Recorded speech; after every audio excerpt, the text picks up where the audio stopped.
주님의 이름으로 축복합니다. 주님의 이름으로 축복합니다. 오늘 말씀 시리즈 설교 18번째 시간입니다. 나쁜 크리스찬이 아닌 진정한 크리스찬으로 살아가는 법이라는 제목으로 하나님의 말씀 전하도록 하겠습니다. 여러분, 반기련이라고 들어보셨습니까? 반기독교 시민운동연합을 말합니다. 이들은 기독교에 대해서 아주 적극적으로 반대하는 그러한 일들을 하는 단체인데요. 이들은 단순히 자신들이 가지고 있는 반감을 나타내는 정도가 아니라 기독교의 핵심이라고 할 수 있는 성경을 반대하고 성경이 거짓된 것이다 라고 그렇게 주장하는 일들을 합니다. 그들이 오래전부터 해왔던 일들 가운데 하나가 무엇이냐면요, 성경을 19금으로 만들기 위하여서 서명 운동을 펼치고 있습니다. 그들이 하는 일들을 보면 매우 도에 지나치는 일들이 많이 있는 것을 볼 수가 있는데요. 이러한 움직임들로 인하여서 오늘날 사회 안에서 기독교에 대해서 반대되는 감정, 반기독교의 정서가 팽배해지는 원인이 된다라고 그렇게 설명합니다. 그런데 여러분, 오늘날 사회에 이렇게 반기독교의 정서가 생기는 것은 꼭 그들 때문만은 아니죠. 오늘날 믿는 우리들이 어떻게 사느냐의 그 문제로 인하여서도 이런 정서들이 생기게 되고 있습니다. 여러분, 일찍이 간디가 이야기했던 것처럼 예수님은 좋지만 기독교인을 싫어해서 교회에 대해서, 기독교에 대해서 반감을 갖고 있는 사람들이 적지가 않다는 것입니다. 나니의 연대기의 저자인 C.S. 루이스가 이야기할 때 이렇게 이야기를 했습니다. 기독교 교리를 받아들였으면서도 그에 합당치 않게 사는 사람이 있을 때 그는 그리스도인이 아니다 라고 하기보다는 그는 나쁜 그리스도인이다 라고 하는 것이 더 분명한 표현이다 라고 그렇게 이야기를 합니다. 저와 여러분들이 하나님의 말씀을 알고 그 말씀을 듣고 그 말씀대로 인생을 살아가야 되는데 그 말씀을 따라 인생을 살지 않게 되었을 때 우리는 어떠한 크리스찬이 되는 것이냐? 그의 말에 따르면 나쁜 크리스찬이 된다는 것입니다. 2008년도에 번역되어 나온 책 가운데 나쁜 그리스도인이라는 제목의 책이 있습니다. 이 책에 따르면 오늘날 젊은 현대인들이 교회에 대해서 반감을 갖게 된 이유는 크리스찬들이 잘못된 삶의 모습을 보였기 때문에 그러한 일들, 교회에 대해서 반대되는 감정을 갖게 된 사람들이 많이 있다라고 그렇게 진단을 합니다.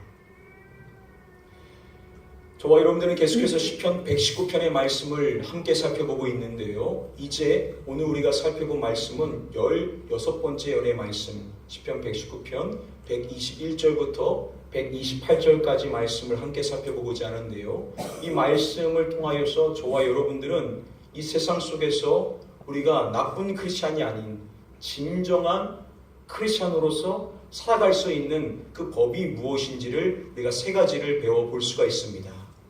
이 시간 먼저 간절히 여러분들 축복하옵기는 오늘 이 주시는 말씀을 통하여서 저와 여러분들 모두가 진정한 크리스찬으로서 이 세상을 살아가시는 그런 은혜가 임하게 되시기를 먼저 주님의 이름으로 간절히 축복드립니다. 아멘. 우리 함께 다음에 본문 말씀 121절의 말씀을 같이 한번 읽어보도록 하겠습니다. 내가 정의와 공의를 행하여 싸우니 나를 박해하는 자들에게 나를 넘기지 마옵소서.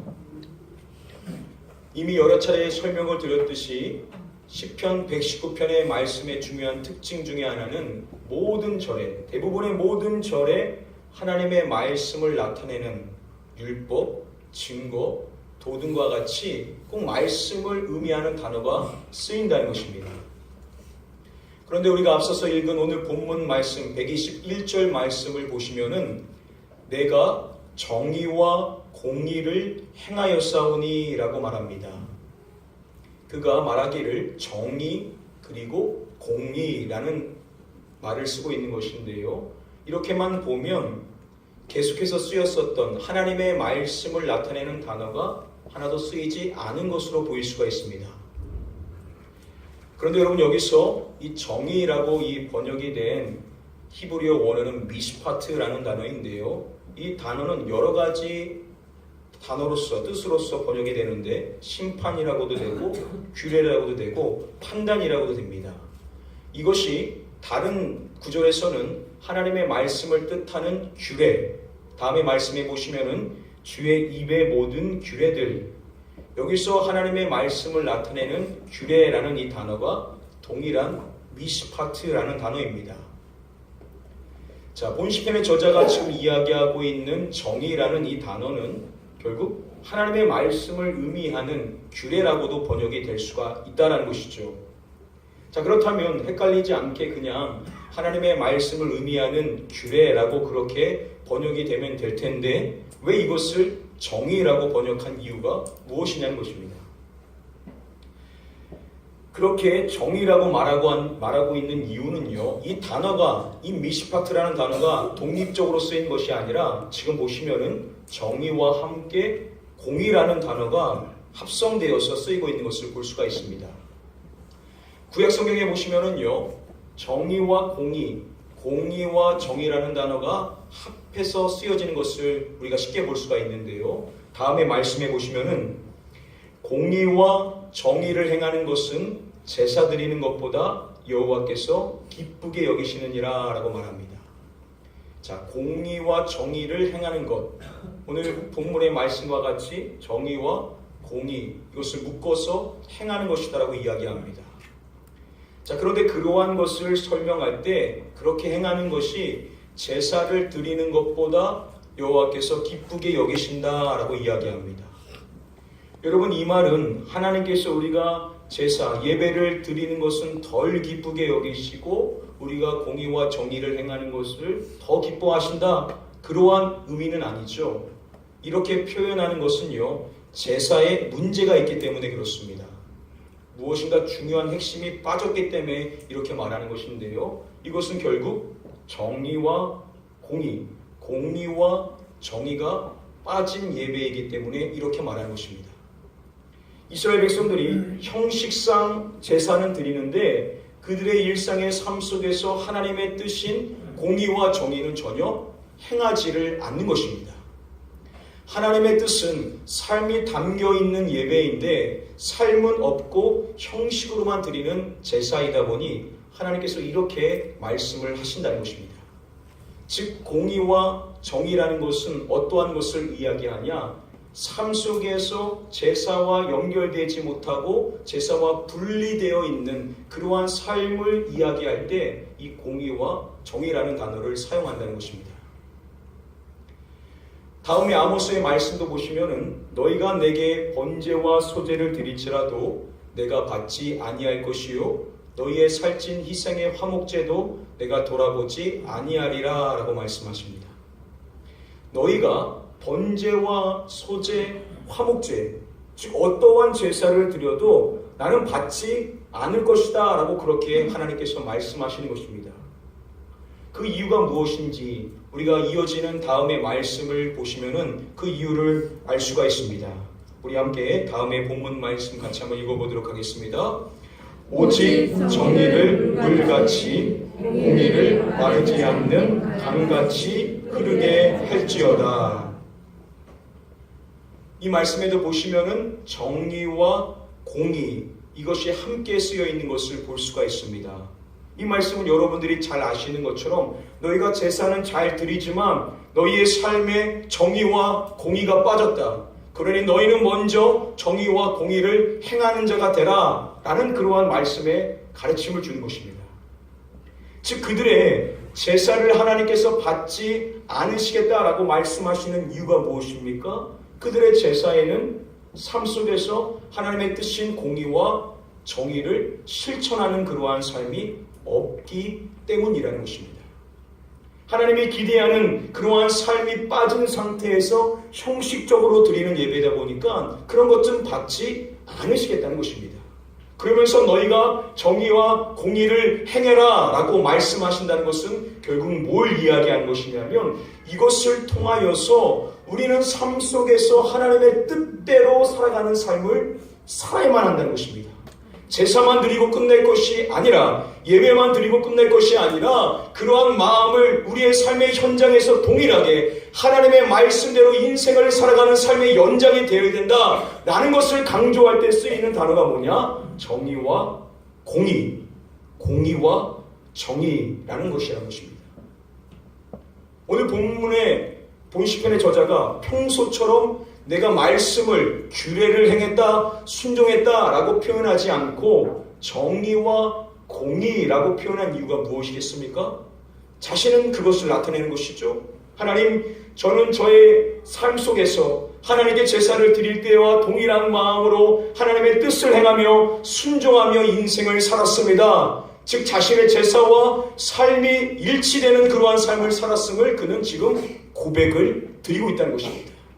삶 따로 제사 따로가 아니라 나의 인생의 삶은 제사를 드릴 때나 내 일생의 삶을 드릴 때나 언제나 한결같이 하나님의 말씀대로 인생을 산다라는 표현이 바로 정의와 공의를 행한다라는 표현이라는 것입니다. 앞서서 말씀드린 나쁜 그리스도인, 왜 오늘날 현대인들이 교회에 대해서 반감을 갖고 있느냐? 기독교인들의 잘못된 모습 때문이라는 것인데요. 그 첫 번째로 진단하는 내용이 무엇이냐면 그리스도인들은 위선적이라는 것입니다. 한국에 있는 사람들에게도 물어봤습니다. 왜 교회를 싫어합니까? 그 첫 번째로 이야기했었던 내용이 교회 다니는 사람은 말과 행실이 다르다는 것입니다. 말은 잘하지만 삶 속에서 동일한 모습으로 실천하는 그러한 삶이 없기 때문에 믿을 수 없다라고 그렇게 이야기를 했다는 것입니다. 사랑하는 성도님들, 저와 여러분들의 삶은 어떠냐는 것입니다. 지금 이 드리는 이 예배의 마음과 동일하게 우리의 삶의 현장 속에서 세상 사람들과 부딪히며 인생을 살 때 그때도 우리가 하나님의 뜻에 순종하며 인생을 살고 있느냐는 것입니다. 본시편의 저자가 자신에 대해서 고백한 다음에 누구에 대해서 이야기하냐면 나를 박해하는 자들에 대해서 이야기를 합니다. 이들은 불신자죠. 자신에 대해서 반감을 갖고 하나님의 말씀대로 인생을 산다는 이유 때문에 자신을 박해하는 자들입니다. 그들이 다른 이유가 아니라 결국 그가 경건한 인생을 산다라는 이유 때문에, 그것이 보기가 싫었어, 나와는 다른 삶을 산다는 이유 때문에 그를 박해했다는 것입니다. 저와 여러분들의 인생의 삶을 살아갈 때 바울이 이와 같은 말씀한 것을 우리는 꼭 주목을 해야 됩니다. 무릇 그리스도 예수 안에서 경건하게 살고자 하는 자는 박해를 받으리라 라고 바울은 이야기하죠. 저와 여러분들이 주님 안에서 살아가는 그 삶과 같이 우리가 이 세상에서 경건한 인생을 살아가려고 한다고 한다면 우리는 박해를 받을 수밖에 없다는 것입니다. 저와 여러분들이 이 세상에서 인생을 살아가는데 우리와는 정반대되는 가치관을 갖고 살아가는 이 세상 사람들과 부딪히며 인생을 살 때 아무런 꺼리낌이 없고 아무런 문제와 갈등이 없이 인생을 살고 있다. 그러면 한번 우리가 정말로 우리의 인생의 삶이 주님 안에서 경건한 인생의 삶을 살고 있는지를 우리는 반드시 점검해 볼 필요성이 있다는 것입니다. 우리의 삶의 모습 속에서 예배를 드릴 때와는 다른 모습이 있지는 않느냐는 것이죠. 구약 성경에서 정의와 공의, 공의와 정의와 더불어서 또 함께 쓰이는 그러한 단어가 있습니다. 그 단어는 무엇이냐면 바로 정직이라는 단어입니다. 하나님께서 우리에게 원하시는 삶은 무엇이냐? 우리의 일상의 삶 속에서 우리가 정직하게 인생을 살기를 원하신다는 것입니다. 거짓이 없이 겉과 속이 다르지 않고 일치되는 진실한 삶을 살기를 원하신다라고 하나님께서는 우리에게 말씀해 주시고 계시는 것입니다. 그래서 본시편의 저자가 마지막 고백인 128절 마지막에 이렇게 말하는 것입니다. 내가 모든 거짓 행위를 미워하나이다 라고 이야기합니다. 자신은 하나님의 말씀을 따라 인생을 살기 때문에 이 세상의 모든 거짓된 행위를 미워할 수밖에 없다는 것입니다. 자신의 삶은 정직한 삶을 쫓아 인생을 살아야 하기 때문에 이 세상에서 거짓을 본받으면서 인생을 살 수 없다라고 그렇게 그는 고백을 하고 있다는 것이죠. 1919년 3월 1일 이 3.1 만세 운동이 있었을 때 그 기록 가운데요, 일본 수사관들이 대화했었던 그 기록이 발견된 적이 있었다고 합니다. 그 기록에 보면 일본 이 수사관 몇 명이 서로 이야기하는 그 내용이 기록되어 있다고 설명합니다. 이렇게 이야기하는데요, 그들이 명령하기를 이번 폭동은 조선 야수교인, 즉 기독교인들이 주도해서 생긴 일이니 주동자를 색출해서 잡아들여야 한다. 그들에게 예수를 믿는지 먼저 물어보고 믿는다고 하면 무조건 잡아들여라 라고 그렇게 명령을 내린 것입니다. 그 명령을 받은 부하가 다시금 이렇게 질문을 했다는 것입니다. 믿으면서 안 믿는다고 거짓말하면 어떻게 합니까? 그 질문을 받은 그 상관이 다시금 이렇게 답변을 했다는 것입니다.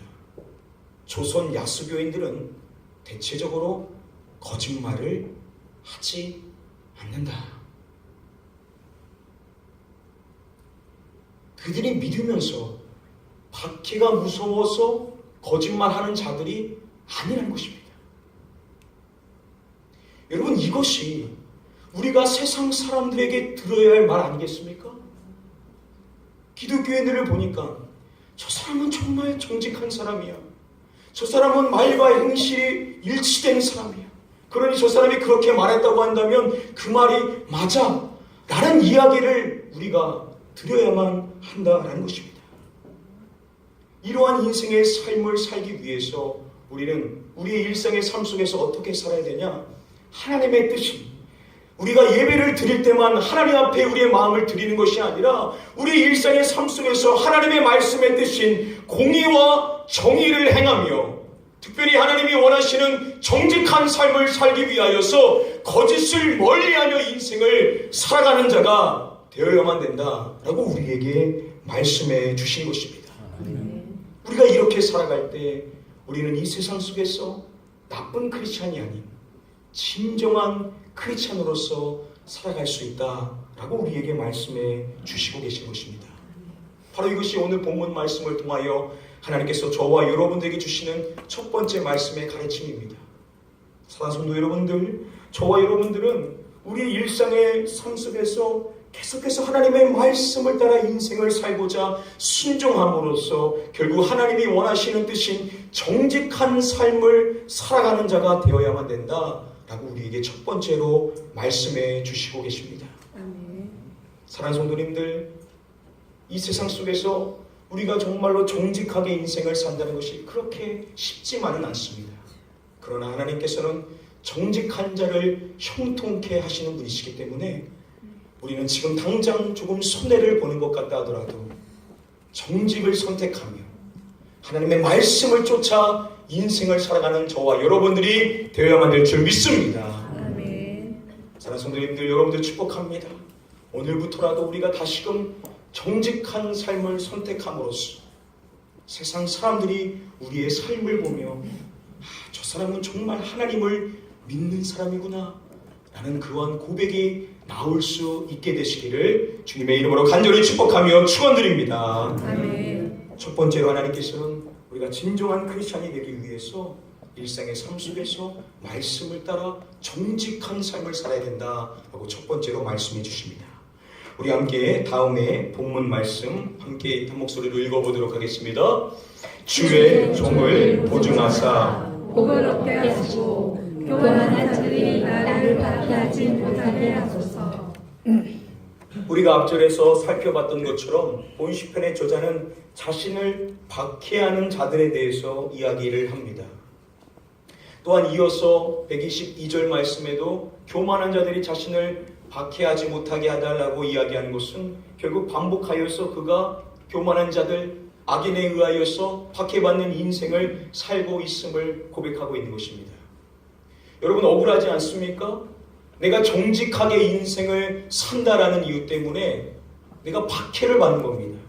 여러분 얼마나 억울합니까? 내가 잘못한 게 있어서가 아니라 단지 그들이 내가 싫어서 나를 박해한다고 한다면 그들에게 찾아가서 따지고 묻고 나에 대해서 나의 진솔한 마음이 무엇인지를 이야기해야 될 텐데 본 시편의 저자의 그 고백을 들어보면 그는 단 한 차례도 그들에게 이야기하는 내용이 없습니다.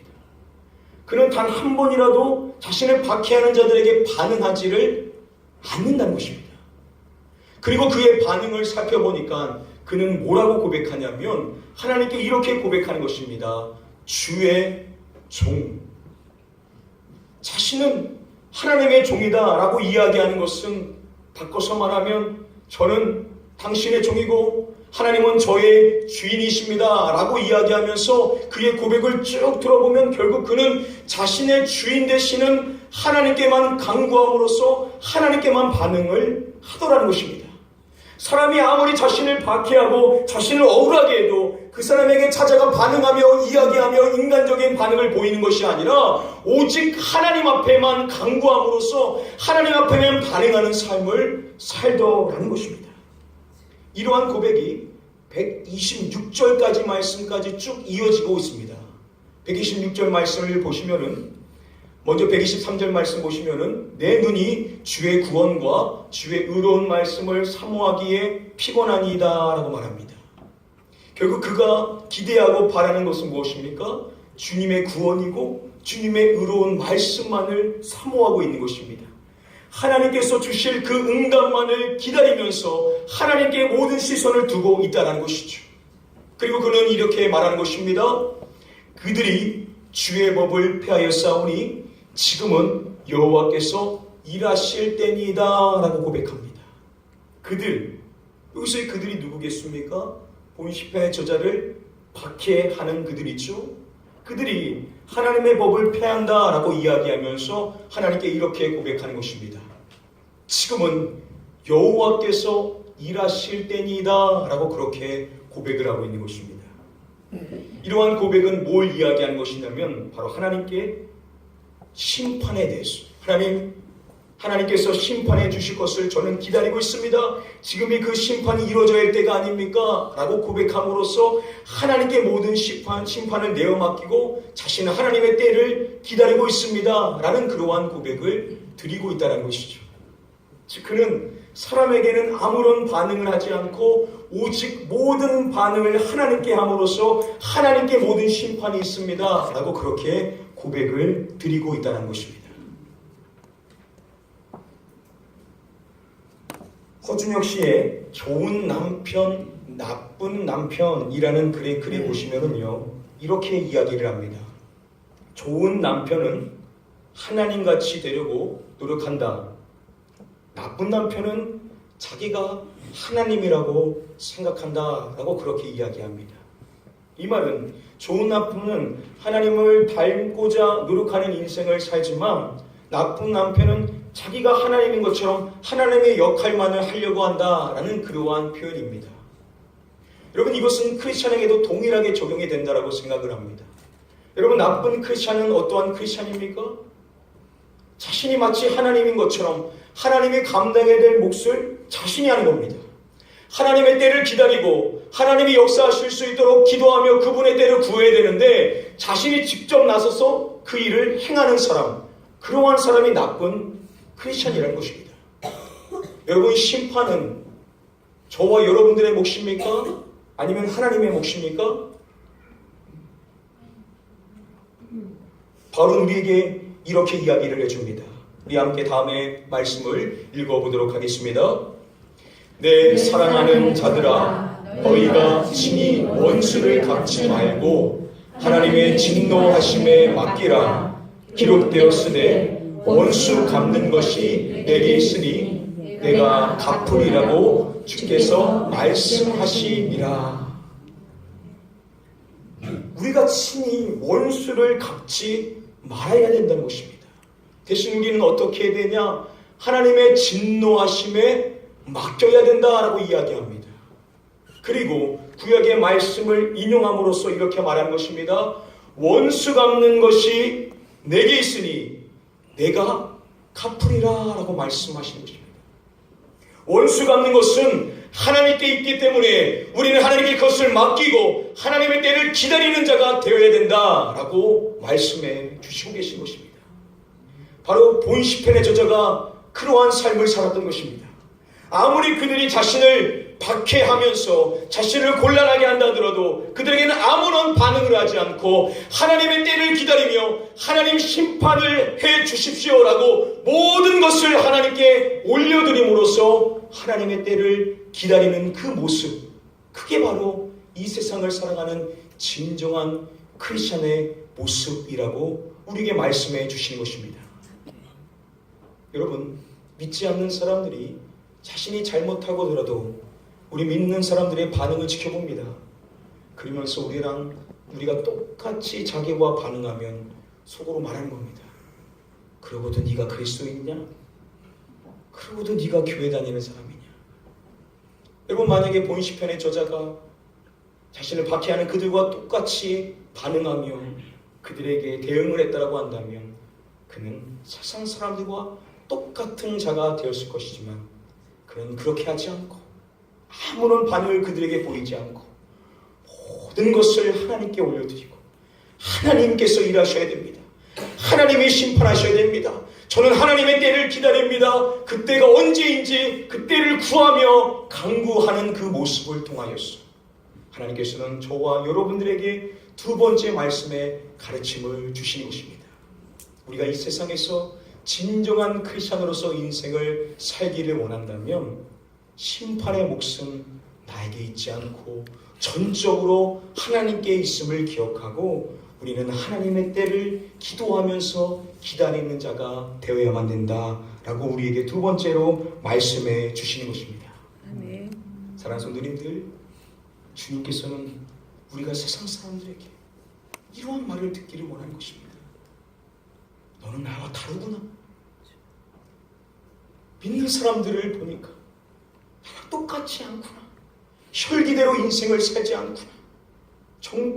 인생의 삶에 하나님의 말씀이 무엇인지를 우리가 보여주기를 원한다면 저와 여러분들은 세상 사람들과 다르게 똑같이 인간적인 반응을 보일 것이 아니라 하나님께 모든 반응을 드리고 하나님께 모든 것을 의탁드리는 저와 여러분들이 되어야만 될 줄 믿습니다.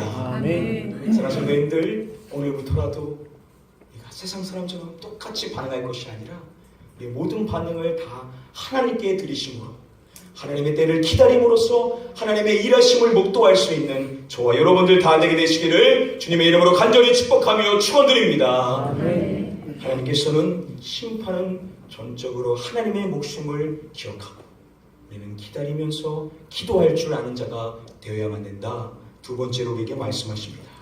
이제 마지막으로 우리 다음에 본문 말씀 127절의 말씀을 같이 한번 읽어보도록 하겠습니다. 그러므로 내가 주의 계명들을 곧 순금보다 더 사랑하나이다.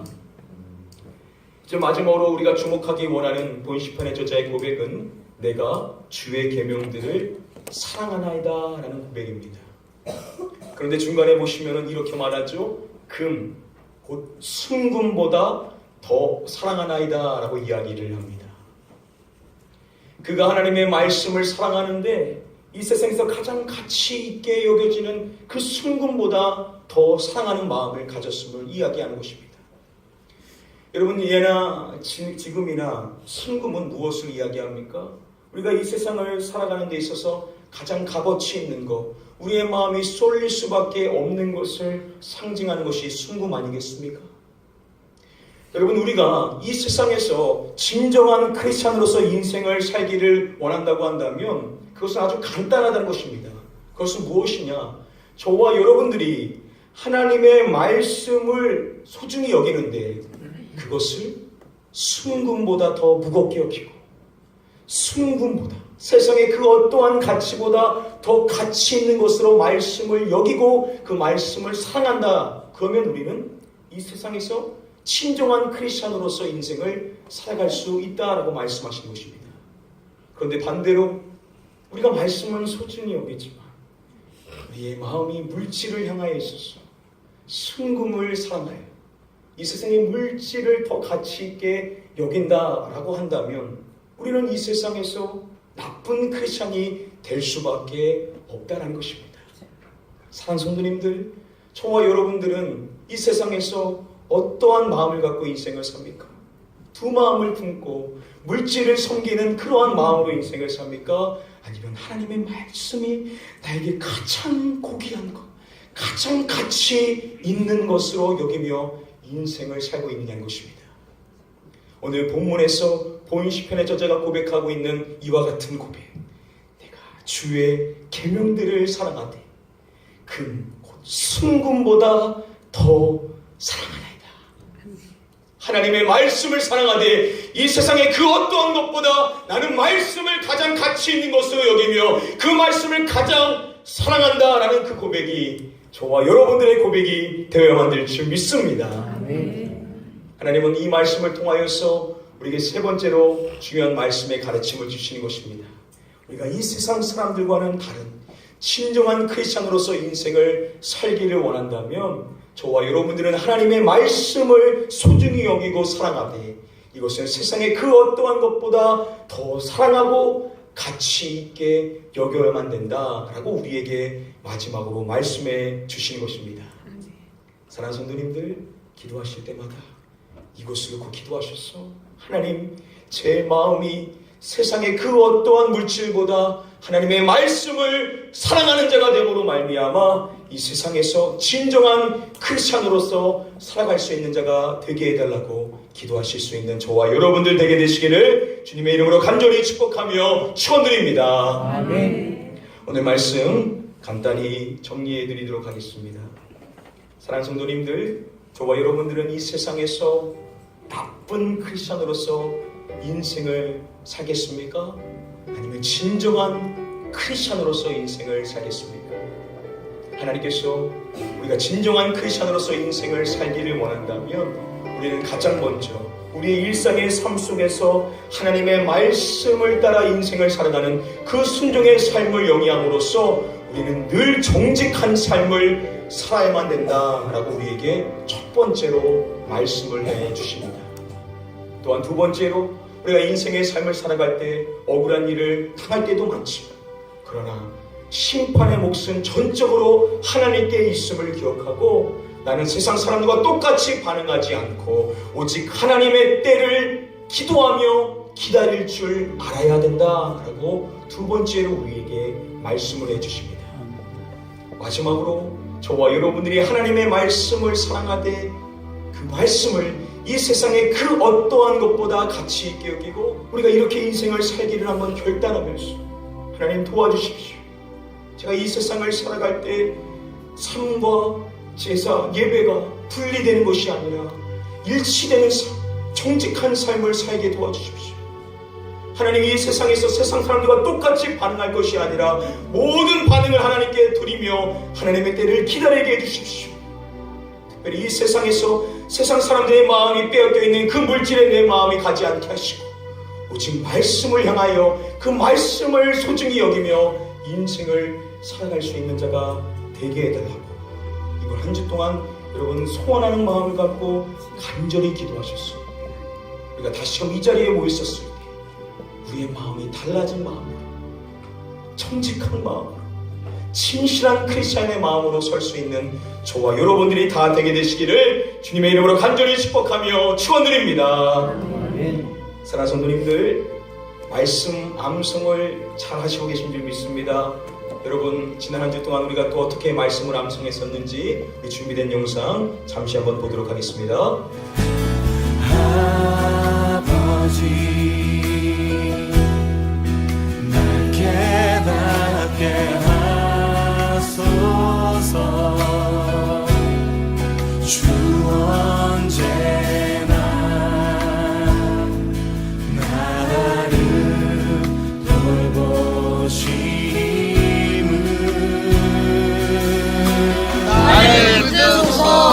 인하시면 내가 구원을 얻고 주의 은혜들이 항상 주니하리이다. 모든 걱정 주의 발 앞에 놓으리. 주 거기. 여러분들 계속해서 삶의 현장에서 말씀 암송하시는 것들 올려주시고 또 여러분들의 삶 속에서 이 말씀 카드를 붙이셔서 또 인증해 주시기를 부탁을 드립니다. 계속해서 해주신 분들께 감사하고요. 여러분들이 꾸준하게 하시면서 암송하시게 되면 분명히 여러분들의 삶에 변화가 찾아오게 될 것입니다. 우리가 이번 한 주 동안 암송할 축복의 말씀 19번째 말씀입니다. 우리 같이 죽어있는 말씀 카드를 보시면서 함께 한번 천천히 읽어보도록 하겠습니다. 오늘 본문 말씀 가운데 125절의 말씀 우리 같이 한번 읽어보겠습니다. 나는 주의 종이오니 나를 깨닫게 하사 주의 증거들을 알게 하소서. 이 시간 자리에서 일어나실 때 일어나셔서 우리 같이 한번 기도하도록 하겠습니다. 이 시간 기도하실 때 하나님 오늘 주신 말씀과 같이 우리 인생의 삶 속에서 정직한 인생을 살아갈 수 있게 해달라. 우리가 이곳에서 드리는 이 예배의 마음을 갖고 삶 속에서도 하나님을 예배할 수 있는 그러한 자가 되게 하여 달라고. 또한 우리가 기도할 때 하나님 우리가 세상 사람들과 똑같이 인생을 살 것이 아니라 억울한 일을 당하더라도 우리가 인간적인 반응이 아닌 우리의 모든 반응을 하나님께 드리고 하나님의 때를 경허히 기다릴 수 있는 삶이 되게 하여 달라고. 또한 우리의 마음이 물질을 향하여 가지 않게 하시고 오직 말씀을 가장 소중히 여기며 살아갈 수 있는 그런 신앙의 삶이 되게 하여 달라고 우리 같이 한번 결단하며 이 시간 기도하도록 하겠습니다. 같이 기도하겠습니다. 아버지 하나님, 이 시간에 우리 모든 성도님들의 삶 가운데 우리의 삶이 제사와 예배와 삶이 분리되는 것이 아니라 삶이 우리의 인생의 삶에 날마다 정직한 삶으로 이어질 수 있기를 간절히 소원하며 기도합니다. 주여 우리를 불쌍히 여겨주셔서 우리가 두 마음을 품지 않게 하여 주시옵시고 날마다 하나님의 말씀 안에 거하는 인생을 살때 하나님 우리 안에 불의를 따르는 인생의 마음이 제어해지게 하여 주시옵시고 늘 정직한 인생을 살아갈 수 있는 자가 되기를 원합니다.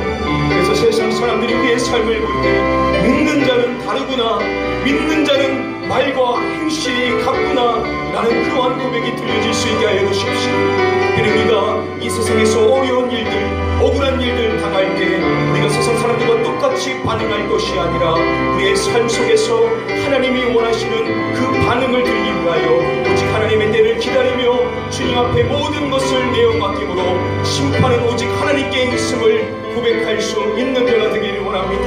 특별히 우리의 마음이 물질을 향한 심히 두렵고 떨려오나니 주여 우리가 두 마음을 품고 하나님과 물질을 경하여 섬기지 않게 하시고 오직 하나님만을 섬기되 주의 말씀을 가장 가치 있게 여기며 그 말씀을 쫓아 인생을 살아가기를 날마다 결단할 수 있는 자가 되기를 원합니다. 주여 우리의 마음을 붙잡아 주셔서 우리의 마음이 흔들리지 않게 하시고 이 세상 속에서 말씀을 따라 하나님의 그 반응을 따라 하나님의 그 말씀의 정직을 따라 날마다 인생을 영위할 수 있는 진정한 크리스찬의 삶이 될 수 있게 인도하여 주시옵소서.